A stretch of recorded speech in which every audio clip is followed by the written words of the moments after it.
ಇನ್ನೊಂದು ಕಡೆ ಕಂಸ ಅಂತ ರಾಕ್ಷಸ ರಾಜ ಏನ್ ಮಾಡ್ತಂದ್ರೆ ಕಂಸನ ಬಗ್ಗೆ ಏನಾಗಿತ್ತು, ಕೃಷ್ಣನ ಬಗ್ಗೆ ಒಂದು ಕೆಟ್ಟ ವಿಚಾರವಿತ್ತು. ಕೇವಲ ಹೀಗಾಗಿ ಅನೇಕ ಅಸುರಿ ಸ್ವಭಾವದ ಅರಸರೆಲ್ಲ ಕೃಷ್ಣನ ಬಗ್ಗೆ ಇನ್ನೊಂದು ವಿಂಗಿತ್ತು, ಏನಂತಂದ್ರೆ ಅವ್ರ ಬಗ್ಗೆ ಕೆಟ್ಟು ಮಾಡುವಂತ ಒಂದು ವಿಚಾರವನ್ನು ಮಾಡ್ತಾ ಇದ್ರು. ಹಾಗಾಗಿ ಕೇವಲ ಮಾನವ ಅಷ್ಟೇ ಅಲ್ಲ, ಅದಕ್ಕೆ ಹೇಳ್ತಾನೆ ಯಾರು ವಿಂಗಗಳು ಯಾವಾಗ ಮಾಡ್ತವೆ, ಅಸುರಿ ಸ್ವಭಾವದವರು ಮತ್ತು ದೇವ ಸ್ವಭಾವದವರು, ಎರಡು ಸ್ವಭಾವದವರು ಈ ಮಾನವ ಜನ್ಮದಲ್ಲಿ ತಾಳಿದ್ದಾರೆ. ಯಾಕಂದ್ರೆ ನಾವು ಇವತ್ತೆಲ್ಲ ನೋಡ್ತೇವೆ, ಒಂದ್ ಎರಡು ವಿಂಗ ಸದಾ ಕಾಲ ಇರ್ತವೆ, ಹಗಲು ಮತ್ತು ಇರುಳು ಇದ್ದಂಗ. ಹಾಗೇನಾಯ್ತು ಅಂದ್ರೆ ಕೇವಲ ಮಾನವನ ಅಷ್ಟೇ ಸೀಮಿತವಾಗಲಿಲ್ಲ. ಭಗವಾನ್ ಕೃಷ್ಣನಿಗೆ ಬಾಲ್ಯದ ಬಗ್ಗೆ ಕೇವಲ ಮಾನವರು ಮಾತ್ರ ವೈರಿ ಆಗಲಿಲ್ಲ, ಕಂಸ ಮಾತ್ರ ವೈರಿ ಆಗಲಿಲ್ಲ. ದೇವಲೋಕದಲ್ಲಿ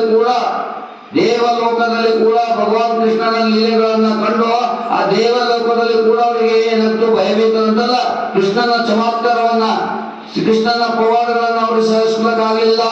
ಎಲ್ಲಿ ದೇವಲೋಕದಲ್ಲಿ ಕೂಡ ನಾನು ಹಿಂದಿನ ಘಟನೆಯನ್ನು ಹೇಳಿದ್ದೇನೆ. ಏನಂತ ಇಂದ್ರ, ಸಾಕ್ಷಾತ್ ಇಂದ್ರ ಅಂತ ಘಟನೆ ಹೇಳ್ತಿದ್ದೆ.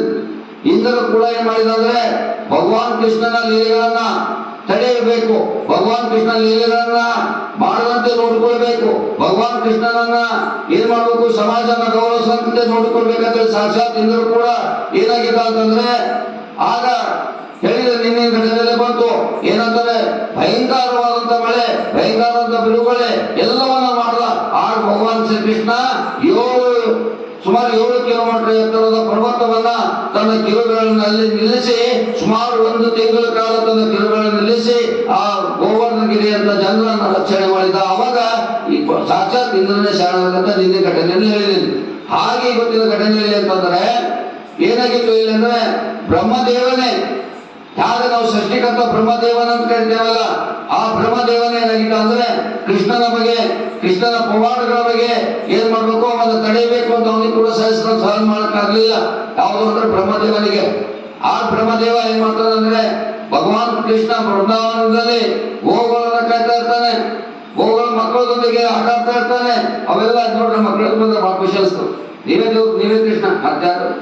ಹಾಗಾಗಿ ಈ ಸಂದರ್ಭದಲ್ಲಿ ಅವೆಲ್ಲ ಬಂದಾಗ ಆ ಗೋಗಳನ್ನ ಕಾಯುವಂತ ಸಂದರ್ಭದಲ್ಲಿ ಏನ್ ಮಾಡ್ತಾನಂದ್ರೆ ಗೋಗಳು ಕಾಯ್ತಾ ಇರ್ತಾನೆ ಭಗವಾನ್ ಕೃಷ್ಣ. ಬೆಂಡಿ ಪ್ರಿಯ ಮುದ್ದು ಕೃಷ್ಣ ಏನ್ ಮಾಡ್ತಾನೆ, ಗೋಗಳನ್ನ ಕಾಯ್ತಾ ಇರ್ತಾನೆ. ಆ ಗೋವಂತ ಕಾಯದಲ್ಲಿ ನೋಡೋಣ ಚಮತ್ಕಾರ ಹೇಗಿದೆ ಅಂತ ಹೇಳಿ ಬ್ರಹ್ಮದೇವ ಕೂಡ ಕೃಷ್ಣನಿಗೆ ಟೆಸ್ಟ್ ಮಾಡ್ತಾನೆ. ಟೆಸ್ಟು ಅದಕ್ಕಾಗಿ ಹೇಳ್ತಾನೆ, ಬಂಗಾರ ಪಾಟ್ ಟೆಸ್ಟ್ ಆಗ್ತಾ ಇರ್ತವೆ, ಕಬ್ಬಿಣ ಯಾರು ಟೆಸ್ಟ್ ಮಾಡೋದಿಲ್ಲ. ಆಧ್ಯಾತ್ಮಿಕ ಅಂದ್ರೆ ಬಂಗಾರ, ಕಬ್ಬಿಣ ಅಂದ್ರೆ ಯಾರು ಬೇರೆ ಬೇರೆ, ನಾನು ಹೇಳೋದು ಬೇಡ. ಹಾಗಾಗಿ ಆಧ್ಯಾತ್ಮಿಕ ಬರೋದು ಬಹಳ ಕಷ್ಟ. ಯಾಕಂದ್ರೆ ಗೋಲ್ಡ್ ಅಂದ್ರೆ ಎಷ್ಟೋ ಸರಿ ಸುಟ್ಕೋತದೆ, ಸುಟ್ಟು ಕೂಡ ಅದು ಗೋಲ್ಡೇ ಆಗಿರ್ತದೆ. ಹಾಗಾಗಿ ಈ ಬ್ರಹ್ಮದೇವ ಕೂಡ ಏನ್ ಮಾಡ್ತಾನೆ, ಚಮತ್ಕಾರವನ್ನು ಮಾಡೋಣ ಕೃಷ್ಣನಿಗೆ ನಾನೇ, ಕೃಷ್ಣ ಬೇರೆ ಚಮತ್ಕಾರ ಮಾಡ್ತಾ ಇದ್ದಾನೆ. ಆದ್ರೆ ನಾನು ಕೃಷ್ಣನಿಗೆ ಚಮತ್ಕಾರ ಮಾಡ್ಬೇಕಂತೇಳಿ ಬ್ರಹ್ಮದೇವನಲ್ಲಿ ಅಜ್ಞಾನ ಬಂದ್ಬಿಡ್ತದೆ. ಬ್ರಹ್ಮದೇವ ಅಂದ್ರೆ ಏನು, ಜ್ಞಾನವಂತ. ನೋಡ್ರಿ, ಬಹಳ ಜನ ಜ್ಞಾನವಂತರು ಇರ್ತೇವೆ, ನಮ್ಮಲ್ಲಿ ಕೂಡ ಜ್ಞಾನ ಬಂದ್ಬಿಡ್ತದೆ. ಒಂದ್ಸರಿ ನಾವು ಬುದ್ಧಿಜೀವಿ ಇರ್ತೇವೆ, ಆದ್ರೂ ಕೂಡ ಅಜ್ಞಾನ ಬಂದ್ಬಿಡ್ತದೆ, ತಪ್ಪು ಮಾಡ್ತಾ ಇರ್ತೇವೆ. ಹಾಗೆ ಬ್ರಹ್ಮದೇವನಿಗೆ ಕೂಡ ಏನಾಯ್ತು ಅಂದ್ರೆ ಕೃಷ್ಣನ ಬಗ್ಗೆ ಚಮತ್ಕಾರವನ್ನ ಮಾಡ್ತಾರಲ್ಲ ಕೃಷ್ಣ, ನೋಡೋಣ ಹೇಗೆ ಅಂತ ಹೇಳಿ ಒಂದು ದಿವಸ ವೃಂದಾವನದಲ್ಲಿ ಗೋವನ್ನು ಕಾಯುವಂತ ಸಂದರ್ಭದಲ್ಲಿ ಸಾವಿರಾರು ಅವ್ರೆಲ್ಲ ಮಕ್ಕಳು, ಪ್ರಾಣಿ ಪಕ್ಷಿ ಎಲ್ಲರನ್ನ ಪ್ರಿಯರಿದ್ದ ಕೃಷ್ಣ. ಕೊಳಲನ್ನ ಓದಿದಾಗ ಎಲ್ಲ ಪಕ್ಷಿಗಳು ಕೂಗುತ್ತಿದ್ದವು, ಕೊಳಲನ್ನ ಓದಿದಾಗ ಗೋಗಳನ್ನು ಓಡಿ ಬರ್ತಿದ್ದವು. ಇಂಥ ನಿಪುಣವಾದಂತ ಕೃಷ್ಣನ ಬಾಸುರಿ ಹೇಗಷ್ಟು ತಾಕತ್ತಾಗಿತ್ತು. ಅವಾಗ ಏನ್ ಮಾಡಿದಂದ್ರೆ ಶ್ರೀಕೃಷ್ಣ ಗೋವುಗಳನ್ನು ಕಾಯುವಾಗ ಅವನ ಸ್ನೇಹಿತರನ್ನ ಎಲ್ಲರೂ ಸೇರಿಕೊಂಡು ಏನ್ ಮಾಡ್ತಾನೆ, ಬ್ರಹ್ಮದೇವ ಅವ ಮಾಯ ಮಾಡ್ಬಿಡ್ತಾನೆ. ಯಾರಿಗೆ ಮಾಯ ಮಾಡ್ಬಿಡ್ತಾನೆ ಅಂದ್ರೆ ಗೋವುಗಳಿಗೆ ಮಾಯ ಮಾಡ್ಬಿಡ್ತಾನೆ, ಮಕ್ಕಳಿಗೆ ಮಾಯ ಮಾಡ್ಬಿಡ್ತಾನೆ. ಆಗ ಕೃಷ್ಣ ಅಂತಾನೆ, ಎಲ್ಲ ಹೋದ್ರು ಇವರೆಲ್ಲ, ಎಲ್ಲಿ ಹೋದ್ರು ಗೋವುಗಳು ಕಾಣ್ತಾನೆ ಇಲ್ಲ, ಎಲ್ಲಿ ಹೋದ್ರು ಮಕ್ಕಳು ನನ್ನ ಸ್ನೇಹಿತರು ಅವರು ಕಾಣ್ತಾನೆ ಇಲ್ಲ. ಎತ್ತ ನೋಡಿದ್ರೆ ಅತ್ತ ಗಿಡಗಳು, ಗೋವುಗಳನ್ನೇ ಇಲ್ಲ, ಮಕ್ಕಳಿಲ್ಲ, ಗೋವುಗಳೆಲ್ಲ ಮಕ್ಕಳಿಲ್ಲ ಅಂತ 4 ಗಂಟೆವರೆಗೆ ಕೃಷ್ಣನಿಗೆ ಏನಾಗ್ತದೆ, ಎಲ್ಲಿ ಹೋದ್ರುಲ್ಲ. ಅವಾಗ ಆ ದಿವ್ಯ ದೃಷ್ಟಿಯಿಂದ ಕೃಷ್ಣ ವಿಚಾರ ಮಾಡ್ತಾನೆ, ಇದು ಎಲ್ಲಿ ಹೋಗ್ಬೇಕು, ಏನಾಗಿದೆ ಇದು ಅಂತ ಹೇಳಿ ವಿಚಾರ ಮಾಡಿದಾಗ ದಿವ್ಯ ದೃಷ್ಟಿ ನೋಡಿದಾಗ ಇದು ಯಾರ ಆಟ ಇದೆ ಅಂದ್ರೆ ಇದು ಬ್ರಹ್ಮದೇವನ ಆಟ ಇದೆ. ಬ್ರಹ್ಮದೇವ ಏನ್ ಮಾಡಿದಾನೆ, ನನ್ನ ಸ್ನೇಹಿತರನ್ನ ಮತ್ತು ನನ್ನ ಗೋವುಗಳನ್ನ ಏನ್ ಮಾಡಿದಾನೆ, ಒಂದು ಗುಹೆಯಲ್ಲಿ ಇಟ್ಕೊಂಡು ಅವನೇನ್ ಮಾಡಿದಾನೆ, ಮಾಯಾ ರೂಪದಲ್ಲಿ ಗುಹೆ ಕಳಿಸಿದ್ದಾನೆ. ಇಲ್ಲಿ ನಾನು ಚಮತ್ಕಾರ ತೋರಿಸ್ಬೇಕಂತದ್ದೇನೆ ಇಲ್ಲಿ. ಆವಾಗ ಕೃಷ್ಣ ಅಂದ್ರೆ ಏನು, ಕೃಷ್ಣ ಅಂದ್ರೆ ಕೃಷ್ಣ. ಅದಕ್ಕೆ ಪುರಂದಾಸರು ಕೃಷ್ಣನ ಕಷ್ಟ ಒಂದಿಷ್ಟಿಲ್ಲ ಅಂತ ಯಾರು ಭಗವಾನ್ ಕೃಷ್ಣನ ನೆನೆಸ್ತಾರೆ ಸಾವಿರಾರು ಕಷ್ಟಗಳು ಬಂದು ಸೆಳೆದಲ್ಲಿ ಮಾಯವಾಗ್ತದೆ ಅಂತ ತಾಕತ್ತಿದೆ ಭಗವಾನ್ ಕೃಷ್ಣನ ಹತ್ತಿರ. ಆಗ ಬ್ರಹ್ಮದೇವ ಏನಾಗ್ತದೆ, ಗುಹೆಯಲ್ಲಿ ಮುಚ್ಚಿಬಿಡ್ತಾನೆ. ಮುಚ್ಚಿಬಿಟ್ಟಿದಾಗ ಕೃಷ್ಣ ಅವನು ವಿಚಾರ ಮಾಡ್ತಾನೆ, ಬ್ರಹ್ಮದೇವನಿಗೂ ಕೂಡ ನನ್ನ ಪಾಠ ಕಲಿಸೋದು ಅನಿವಾರ್ಯ ಇದೆ. ಜ್ಞಾನವಂತನಿದ್ದಾನೆ, ಆದ್ರೂ ಕೂಡ ಅವನಿಗೆ ಅವನ ಹತ್ರ ಏನಾಗಿದೆ, ಅಜ್ಞಾನ ಬಂದಿದೆ.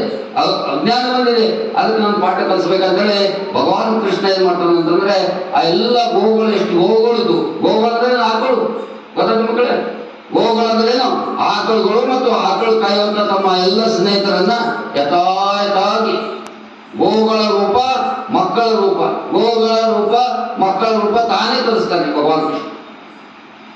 ಅವರು ಪ್ರತಿದಿನ ಆ ರೂಪವನ್ನು ತಾಳಿ ಮಕ್ಕಳು ಹಾಲನ್ನು ಹಾಲು ಕೊಡ್ತಾ ಇದ್ದು, ಮಕ್ಕಳು ಅಂದ್ರೆ ಅದೇ ಮಕ್ಕಳಲ್ಲೇ ಆಗ್ತಾ ಇದ್ದು. ಆಗ್ತಾ ಬ್ರಹ್ಮದೇವನಿಗೆ ಗೊತ್ತಾಗ್ತದೆ. 1 ತಿಂಗಳ ಕಾಲ ಆಯಿತು ಭಗವಾನ್ ಕೃಷ್ಣ ಆ ಗೋವುಗಳು ಅವೇ ಇವೆ, ಮಕ್ಕಳು ಅವೇ ಇವೆ. ಆ ಮಕ್ಕಳ ರೀತಿಯಲ್ಲಿ ನಮ್ಮಲ್ಲಿ ಮಕ್ಕಳಿವೆ, ಅವಳು ಹಂಗ ಆಕಳಿವೆ, ಹಂಗ ನಮ್ಮಲ್ಲಿ ಆಕಳಿವೆ. ಇದು ಭಗವಾನ್ ಕೃಷ್ಣನ ಚಮತ್ಕಾರಕ್ಕೆ ಕೊನೆಗೆ ನಕ್ಕಲಿ ಬ್ರಹ್ಮದೇವ ಶಾರಣನಾಗ್ತಾನೆ. ಏನಾಗುತ್ತೆ, ಪ್ರಭು ನಾನು ನಿನ್ನನ್ನೇ ಚಮತ್ಕಾರ ಮಾಡ್ಬೇಕಂದಿದ್ದೇನೆ, ನಿನ್ನನಿಗೆ ಪವಾಡದ ಕಥೆ ಮುಗಿಸ್ಬೇಕಂದಿದ್ದೇನೆ, ಆದ್ರೆ ನಿನ್ನ ಲೀಲೆ ಅಪಾರವಾದಿದೆ. ಆಗ ಭಗವಾನ್ ಕೃಷ್ಣ ಭಗವಾನಿಗೆ ಏನಂತಂದ್ರೆ, ನಾನು ಕೇವಲ ಬೃಂದಾವನ ಗೋಕುಲದಲ್ಲಿ ಕೇವಲ ಯಶೋಧ ಮಾತೆಯ ಪುತ್ರನಲ್ಲ, ಯಶೋಧ ಮಾತೆಯ ಮಗನಷ್ಟೇ ಅಲ್ಲ, ಎಲ್ಲ ಜನರ ತಾಯಿಯ ರೂಪದಲ್ಲಿ ನಾನು ಇದ್ದೀನಿ ಅಂತೇಳಿ ಎಲ್ಲರ ಮಕ್ಕಳ ರೂಪದಲ್ಲಿ ಎಲ್ಲರ ಮನೆಯಲ್ಲಿ ಭಗವಾನ್ ಕೃಷ್ಣ ಏನ್ ಮಾಡ್ತಾನೆ, ಆ ಗೋಗಳು ಕಳೆದೋಗಿಲ್ಲ, ಮಕ್ಕಳು ಕಳೆದೋಗಿಲ್ಲ, ಎಲ್ಲರ ಮಕ್ಕಳ ರೂಪದಲ್ಲಿ ಇವನೇ ಆಗಿರ್ತಾನೆ. ಆಗ ಅವ ಹೇಳ್ತಾನೆ ಭಗವಾನ್ ಕೃಷ್ಣ, ಎಲ್ಲಿ ಗೋಕರ್ಣಲ್ಲಿ ಎಲ್ಲ ತಾಯಿದ್ದಾರೆ ಇದ್ದಾರಲ್ಲ ಅವರೆಲ್ಲರ ಮಗು ನಾನು, ಎಲ್ಲರ ಮಗುವನ್ನು ನಾನು ಅವರ ಮಗು ರೂಪದಲ್ಲಿ, ಅವರು ನನ್ನ ತಾಯಿಯ ರೂಪದಲ್ಲಿ ಅಡ್ಡಾಡ್ತೇನೆ. ಮಾತೃದೇವೋ ಭವ, ಪಿತೃದೇವೋ ಭವ, ಗುರುದೇವೋ ಭವ, ಇವೆಲ್ಲ ಸಿಕ್ಕವಾಗ ಈಗಿನ ಸಿಗೋದಿಲ್ಲ. ಇದು ಬಹಳ ಹಳೆ ಕಾಲದ್ದು ಇವೆಲ್ಲ ಅದಕ್ಕೆ ತಾಯಿಗೆ ಅತ್ಯಂತ ದೊಡ್ಡ ಸ್ಥಾನ ಇದೆ. ಹಾಗಾಗಿ ಭಗವಾನ್ ಕೃಷ್ಣ ಹೇಳ್ತಾನೆ, ಗೋಕುಲ ವೃಂದಾವನ ಜನಿಸಿದಂತ ಎಲ್ಲ ತಾಯಿಯರನ್ನ ಮಗುವಾಗಿ ನಾನು ಕೆಲಸ ಮಾಡಿದ್ದೇನೆ. ಆ ಅನೇಕ ಜನ ಮಕ್ಕಳ ಆಕಳಾಗಿ ಎಲ್ಲರನ್ನ ಹಾಲು ಕುಡಿಸಿದ್ದೇನೆ ನಾನು. ಇಂಥ ಎಲ್ಲ ಬ್ರಹ್ಮದೇವನಿಗೆ ಹೇಳ್ತಾನೆ.